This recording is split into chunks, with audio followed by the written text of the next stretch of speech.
Kita masih di kisruh soal calon jemaah haji kita yang berangkat dengan paspor dari negara lain, dalam hal ini dari Filipina. Kami bersama Fahri Hamzah dari DPR RI dan juga bergabung bersama kami dari kantor Dirjen Imigrasi Bapak Roni Sompi.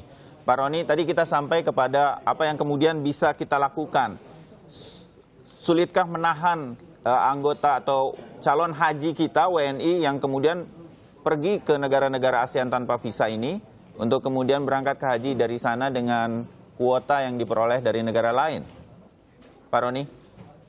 Ya, sebenarnya tidak sulit ya ketika kita dari awal bisa mendapatkan informasi. Tentu saya sangat setuju dengan pemikiran Pak Fahri tadi bahwa intelijen imigrasi memang harus bekerja keras.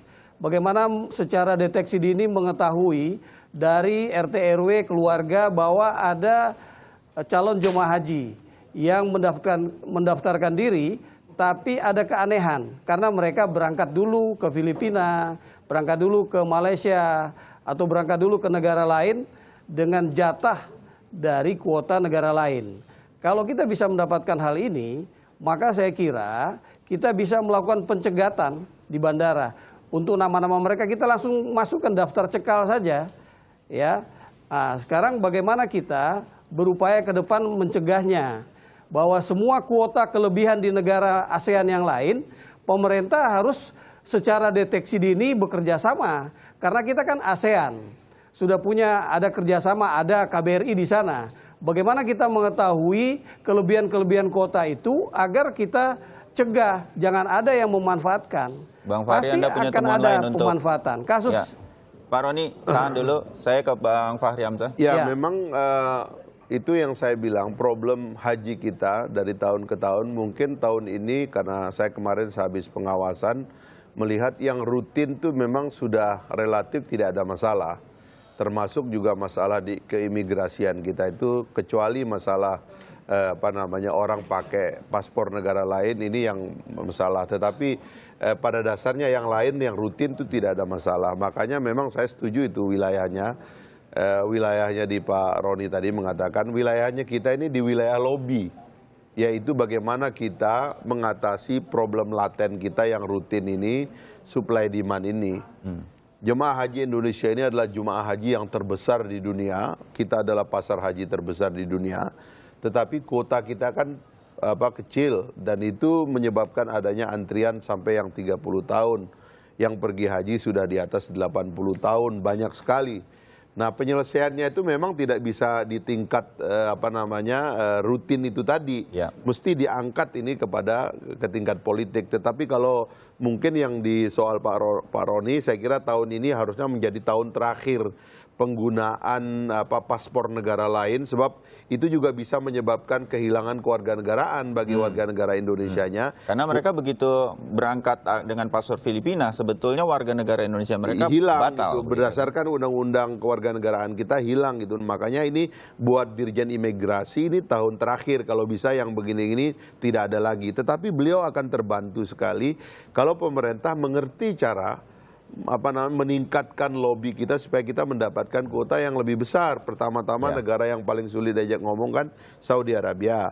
Kalau Saudi Arabia enak diajak ngomong, maka kita bisa membuat kesepakatan di kawasan ASEAN, sisa-sisa kuota di negara lain ini coba kita ambil dulu, dan kalau bisa ini kita prioritaskan buat yang tua-tua, bukan bagi yang punya uang. Saya akan ke Bang Fahri untuk lobby-lobby tadi lebih detail. Saya ke Pak Roni dulu. Bisa Pak, ini tahun terakhir supaya kita tidak ada lagi hal-hal semacam ini?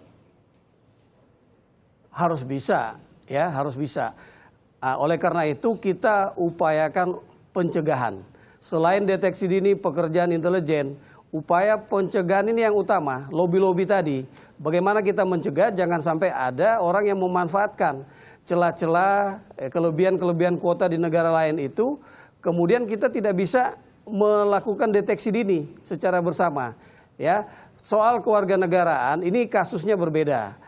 Mereka tidak berikrar untuk menjadi warga negara Filipina, tapi mereka ditipu, ya kan beda ini kasusnya.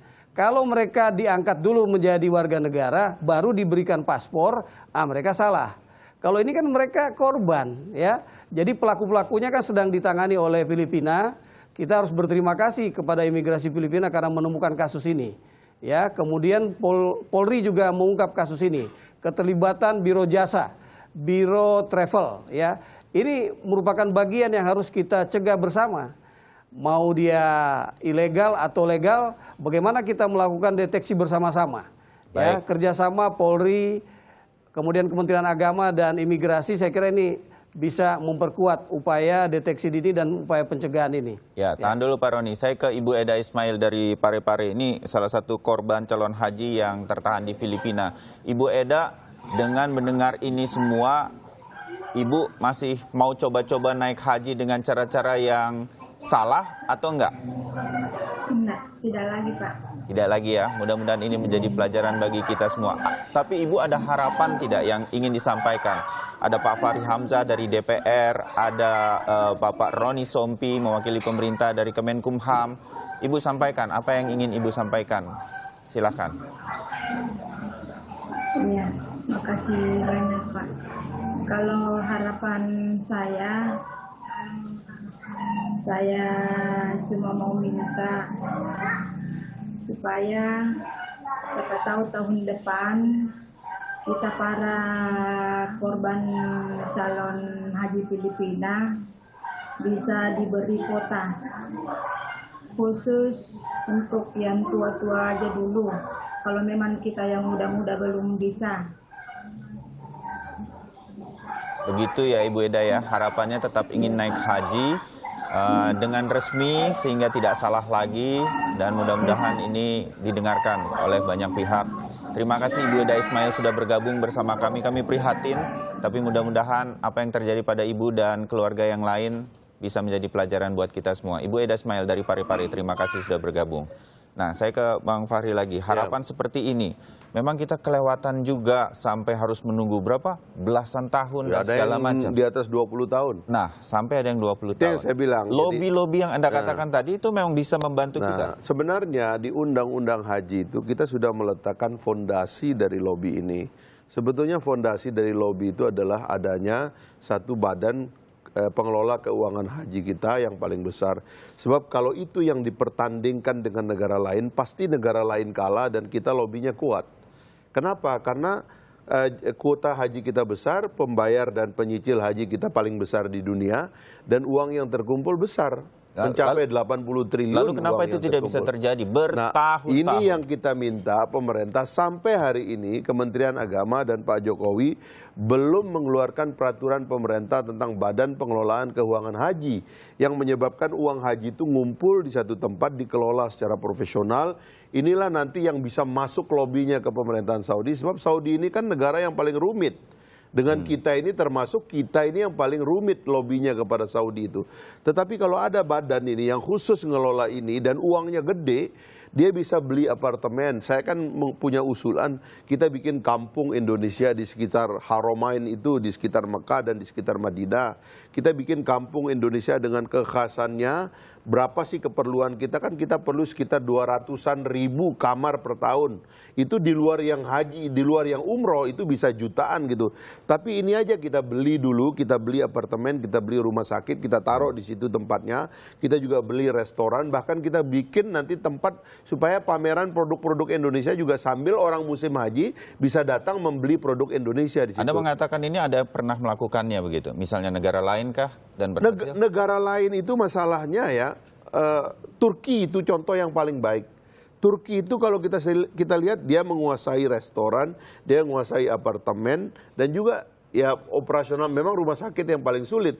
Tapi kita bisa ngomong bahwa penyediaan rumah sakit mendadak seperti yang dilakukan sekarang ini, pakai ruku, tempel AC, tempel oksigen dan sebagainya, menurut undang-undang kesehatan kita tidak layak. Dan kita sebenarnya layak kalau sudah punya perkampungan, punya juga rumah sakit di situ. Tapi lagi-lagi ini soal lobby, soal politik. Bisa nggak kita meyakinkan Saudi Arabia supaya buka pintu ini kepada kita? Ya. Kalau mereka nggak mau kita punya 100%, oke, kita punya mayoritas. Menurut Anda ini siapa yang harusnya bisa melakukan lobby-lobby ini dari pemerintahan? Kementerian Agama? Dulu Dirjen Haji itu pintar dia membentuk satu lobby di tingkat dunia, namanya konsumen haji. ya zaman Pak Anggito dulu. Di situ akhirnya Indonesia adalah mayoritas karena memang kita adalah jemaah hajinya paling besar.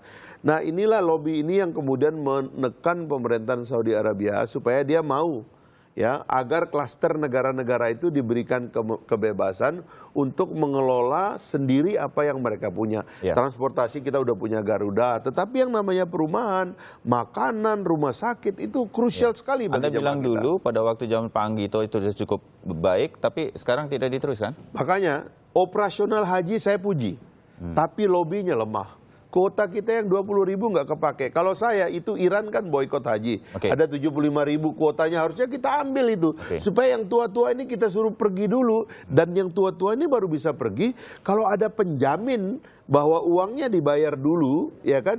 Nyicilnya belakangan. Oke. Apa orang itu bisa nyicil belakangan, pewarisnya itu bisa nyicil belakangan, sehingga kita juga terbebani nggak terbebani dengan orang-orang yang sudah tua itu. Tahan dulu Bang Fahri. Terakhir untuk Pak Roni Sompi, sedikit saja. Yang tahun ini ada masalah di keimigrasian. Apa yang akan dilakukan? Ada sosialisasi-kah agar warga tidak lagi melakukan hal-hal semacam ini? Singkat padat, Pak Roni. Tidak ada persoalan di keimigrasian Indonesia berkaitan dengan calon jemaah haji yang 177, juga yang 700. Ya, persoalannya adalah mereka menyalahgunakan paspor negara asing.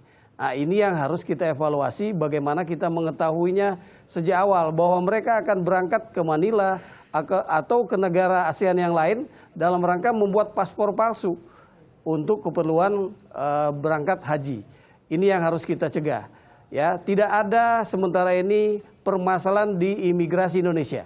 Sementara pemberian paspor kami benar, ya, hanya mereka menyalahgunakan bahwa paspor itu mereka gunakan untuk pariwisata, tapi ternyata untuk memudahkan mereka berangkat ke Filipina, membuat paspor baru lagi di Filipina. Itu persoalannya. Jadi harus kita bedakan persoalan dan kita bisa lebih tajam di dalam melakukan upaya pencegahan. Saya setuju dengan upaya pencegahan yang lebih komprehensif seperti tadi yang disampaikan oleh Pak Fahri Hamzah. Baik, kita setuju untuk itu. Pak Roni, terima kasih. Kita tunggu kerjasamanya ke depan supaya ini bisa lebih Pak Bayu dicegah lagi. Ya. Pak Roni Sompi, kapan-kapan kita berbincang lagi. Saya sedikit terakhir dari Bang Fahri Hamzah.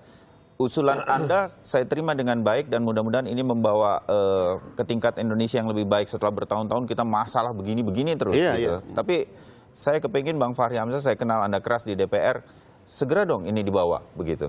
Kita sudah menekan, bahkan tahun lalu itu rekomendasi utama saya sebagai ketua tim pengawas haji setelah melihat suasananya adalah segera itu Badan Pengelola Keuangan Haji itu dibentuk, dibuat pengurusnya, uangnya 80 triliun itu suruh kelola. Sekarang kan Pak Jokowi mengatakan itu dipakai mau membangun infrastruktur. Ini masih suara Anda secara pribadi apa sudah DPR sih? Sudah DPR, sudah merupakan rekomendasi yang kita keluarkan tahun lalu, hasil dari pengawasan kita. Nah sekarang kalau ini tidak dilaksanakan, yang menerobos Saudi ini harus banyak. Karena cara kita deal dengan Saudi ini rumit. Ini negara yang kompleks gitu, nggak perlu kita, karena haji itu kan nggak perlu promosi. Mereka itu kan dapat promosinya dari kitab suci kan. Yang datang haji dan datang umroh setiap tahun tambah banyak, tanpa promosi dan tanpa perlu kita. Diboikot oleh Iran 75.000, negara lain ngantri jutaan itu yang mau masuk ke Saudi. Dan bisa kita manfaatkan. Nah ini yang saya kira kita harus komprehensif bekerja, sehingga saya mengapresiasi pemerintah sekarang sudah bagus di dalam operasionalnya, makanannya, penginapan dan lain sebagainya. Tetapi lobby-lobby internasional yang membuka kesempatan bagi kita, terutama mayoritas haji kita ini masih hampir 70% tuh orang tua.